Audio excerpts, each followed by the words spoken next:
gone badly for my Charles. Was it the man who was just here? No, a fellow who docks his cruiser in the marina just dropped by for a moment. Then what is wrong, Charles? Business problem. I'll have it solved shortly. Oh.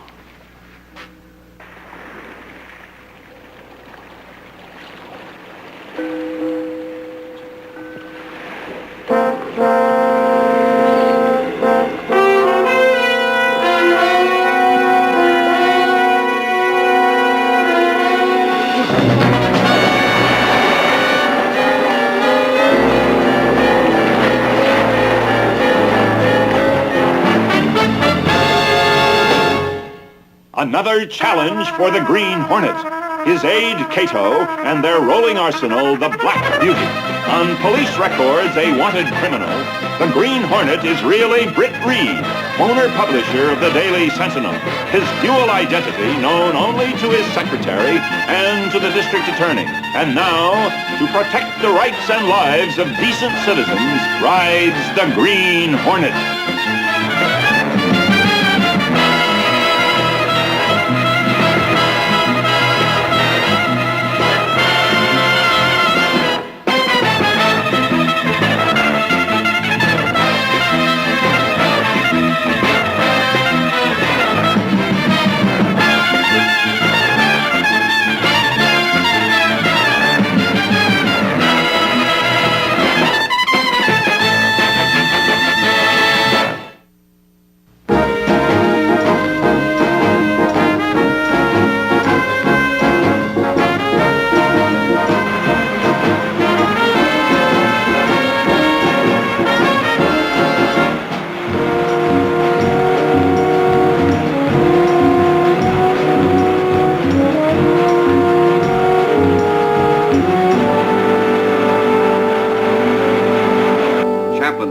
London. He'll be filing his story in about an hour. If it's important, call me. Miss Carey and I'll be at the cotillion room. It's the city desk, Mike. Would you take it on line 4? Oh, thanks, Casey.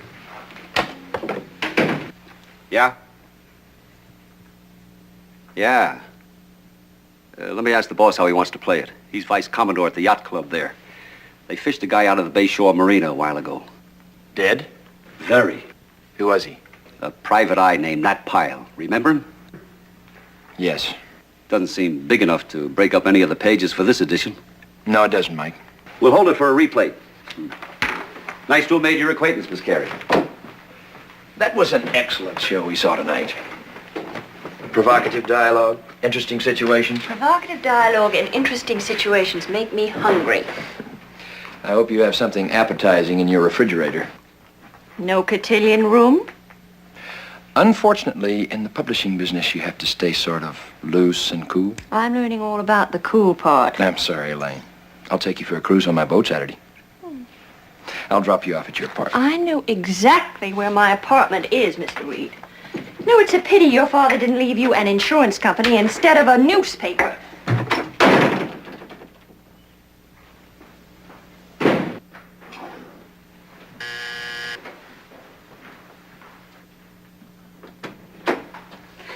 Losing your touch? Nat Pyle is dead. Murdered? I don't know. The first report is that he drowned. But is it just a coincidence that he was here today trying to sell me information on Glenn Connors? What are you going to do? I have to talk to Scanlon. If it was a murder, it's time he was brought into it. Can I help? As a matter of fact, you can. If he really had information to sell, there should be a record of it in his office. You know the address? Yes. How do I get in? As a reporter, looking for a photograph of the dead man. You may have to bribe someone to let you in. Go to the cashier and draw out some money. I was hoping you'd say that, boss. On the way back, I think I'll stop at the cotillion room for a hamburger. Be ashamed to waste your reservation.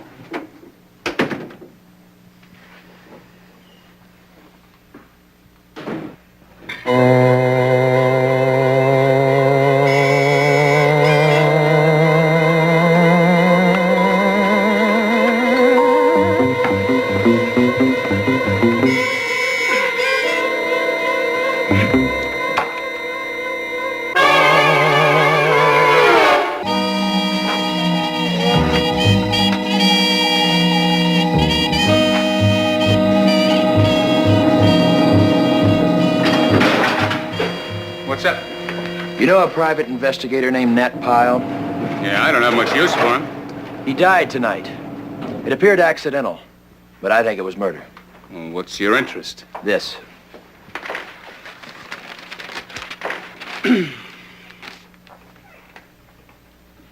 What about it? This story's 3 years old. Pyle was in my office today. He wanted $25,000 for a lead that would show that Glenn Connors is not only alive, but hiding in the city. No, I don't buy that. Neither did I. What's your point? If Pyle had sold his information to someone else and was killed because of it, it must be checked out. How'd he die? Drowned. Body discovered about 10.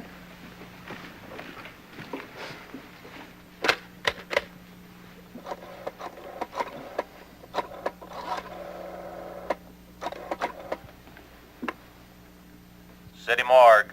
Sergeant Anderson. Sergeant Anderson, this is District Attorney. Do you have the body there of a man named Nat Pyle? Yes, sir. Autopsy completed? Yes, sir. Homicide?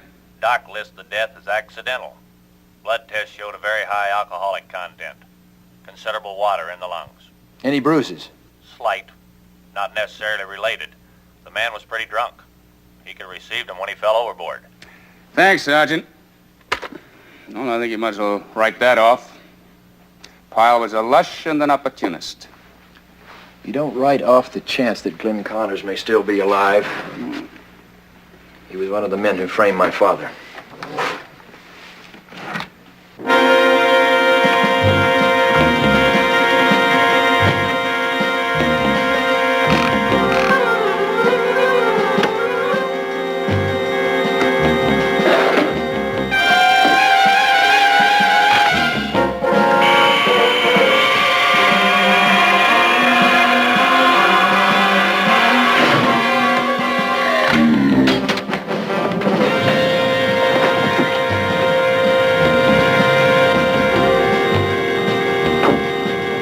Hornet sting.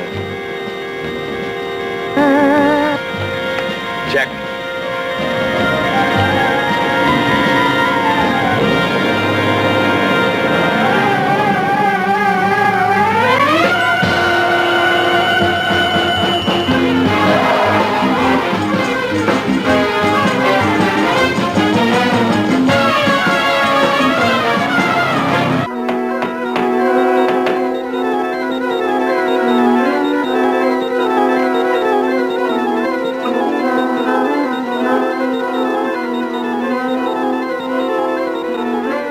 It's been forced. Casey wouldn't do that.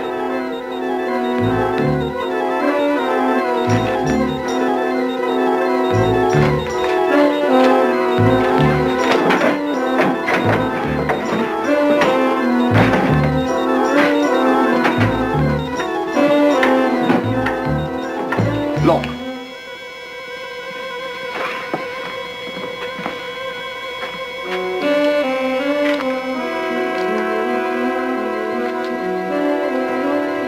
Microfilm. It's Casey's. Whether Glenn Connors is alive or dead suddenly doesn't seem so important. Mr. Powell could certainly get himself in some jams, but this is the first time he's ever gotten me in one. And you are his secretary. Overworked and underpaid. But I don't see what business it is of yours. Whatever your name is, you're not one of our clients. Why were you so late in the office tonight? I was trying to catch up on some filing and make out a few bills until these rejects from the human race came barging in. Was Mr. Pyle's secretary? He must have entrusted you with a great deal of his business. In what way? He went to see Britt Reed, the publisher of the Sentinel, yesterday. How much did he tell him? Why don't you ask Mr. Pyle? He lives on his cruiser right here in the marina. Mr. Pyle had a most unfortunate accident this evening.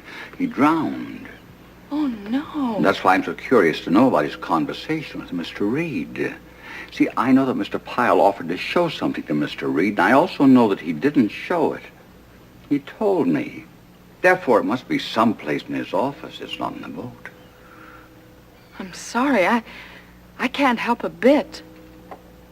The young lady will be our guest in one of the cabins below decks, gagged entire. My apologies.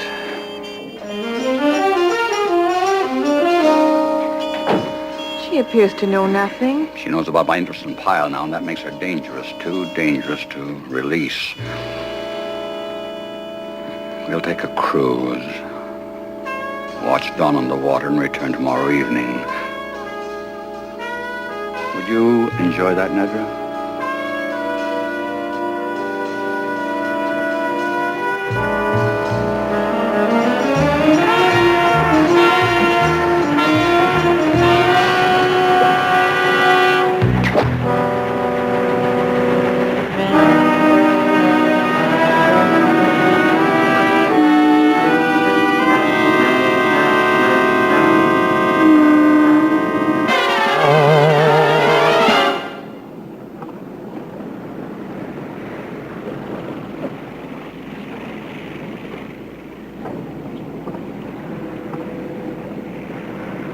Morning, Commodore. Mr. Delaclaire hasn't moved the Lady Capri to another berth, has he? No, sir. We helped him cast off before dawn. You can reach him on your ship to shore if you want. But he said he'd be back by nightfall. On shore! Call the harbor police. We picked up a girl, dead, about 5 miles offshore. Casey.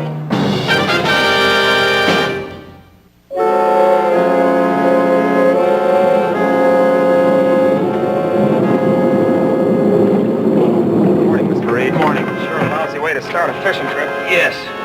There was some heavy gusts this morning. She may have been caught by a boom swinging over. You know who she is? I think so. She looks a lot like the woman who spent some time aboard the Lady Capri, friend of Mr. Delaclaire's.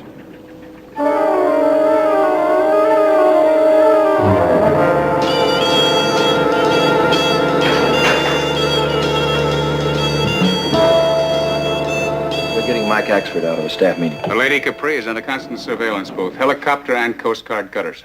Good. Good. I hope you know what you're doing. Delaclaire carries a lot of weight. This is a Lady Capri, Delaclaire's boat. I had it blown up from the microfilm in Casey's shoe. I asked myself, why would Nat Pyle have that photograph? So I went to the marina to find out, and I found this girl, dead. Well, that's Glenn Connors with her, but who's she? Her name is Nedra Vallon, an actress of sorts in European films. She was quite an item with Delaclaire. And this. This? Well, this is just a list of heavy construction firms here in town. All controlled by Delaclaire's holding company. What's the connection between Connors and Delaclaire? Delaclaire's one of the richest men in the world. He's a society figure, press-shy, elusive. Try this. Delaclaire and Connors are one and the same. What? How? The easy answer would be plastic surgery. Well, that's too bizarre to believe. Let's get to the truth. Mike, you there? Yes? I want no questions, just action. Replate the first page. Top banner. 2-column box story under my byline. Headed, Glenn Connors really dead. Make that a question mark. But Mike, don't argue, just listen. This is the story. This is a personal vendetta by myself as publisher and editor of this newspaper against Glenn Connors' racketeer. Paragraph. For more than 3 years, our city has thought Connors dead, murdered in the same kind of gangland reprisal he himself conducted so ruthlessly. Paragraph. He is not.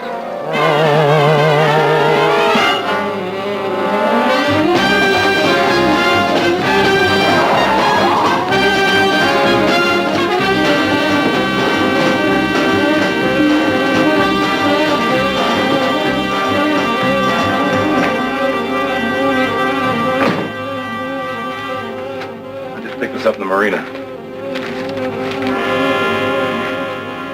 Pyle was lying. He did sell his material to Reed. Yeah, but how do we keep Reed from spilling more? Maybe I can help. You can use some, Mr. Delaclaire. You have a girl aboard. May I call you Connors?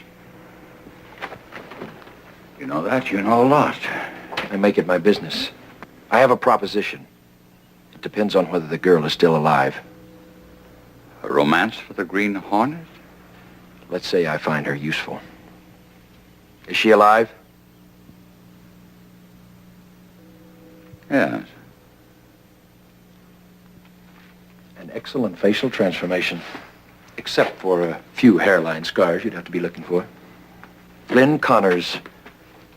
How did you manage to find and replace Charles Delaclaire? Easily one of the most elusive financiers in the world. That's what made it simple. No one really knew him except a foreign actress that he was once interested in. She suggested a plan of action, and I took it. Nedra Vallon. If she was so important to your plan, why was she killed? I was very unfortunate about poor Nedra. You see, while my men were searching Pyle's office, they couldn't find what they were looking for, but they did find ample proof that she was working with Pyle, so naturally she had to go. Now all you have to do is liquidate Delaclaire's worldwide holdings. Take the money and run. That's right. What do I do about Britt Reed? I propose to eliminate Reed for you. Can you tell me how you're going to accomplish that? You step aside, please.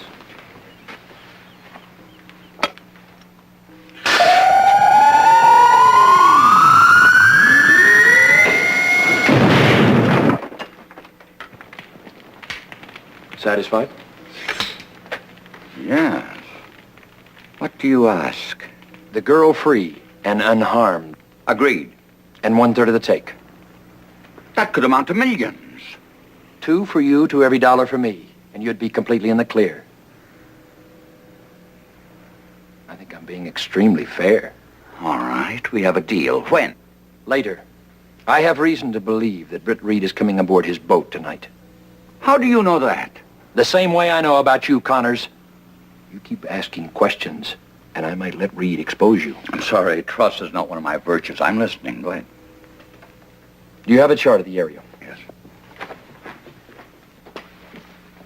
I'll dispose of Reed and leave my mark. It will be accepted as the work of the Green Hornet. Reed berths his boat here. When you hear the sound of the Hornet sting, you'll be a witness to his death. Of course, you realize it may take some time to dispose of Delaclaire's holdings. I want the girl immediately after I fulfill the contract. The other, I'll collect later. Mr. Connors.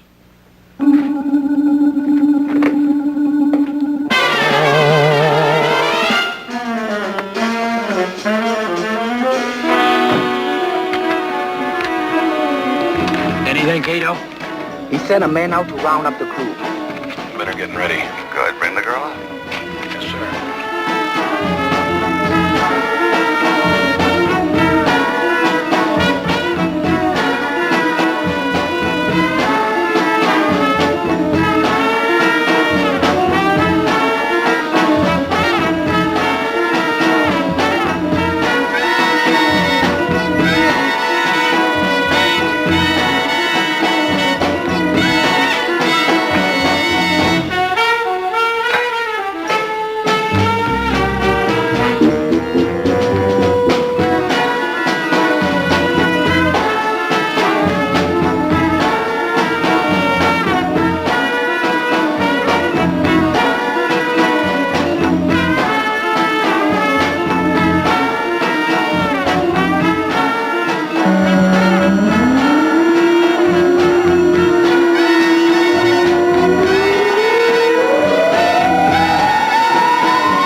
That takes care of the first part of a bargain.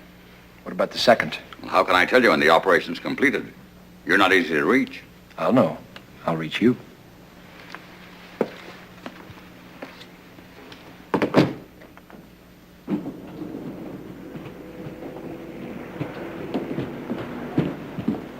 I want you to make a break for it. Why? Just go, no questions.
Mr. Delaclare. You mean Mr. Connors?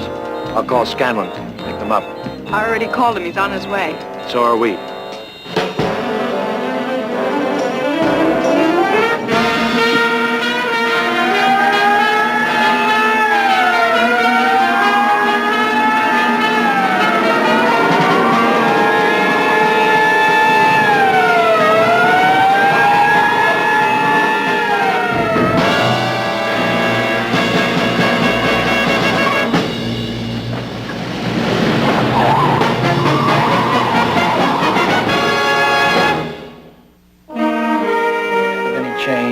Make certain we are informed that... Mr. Reed, you got secrets you're keeping from me, who was raised at your daddy's knee, so to speak, and who raised you at my knee, so to speak? No, Mike. Then how come this? Connors assumes Delaclare's identity. He dies and his gang gets caught. Yet the Green Hornet, who was probably in it deeper than Connors, he gets away. And the DA is still getting roses. Mr. Scanlon is a very efficient public servant, Mike.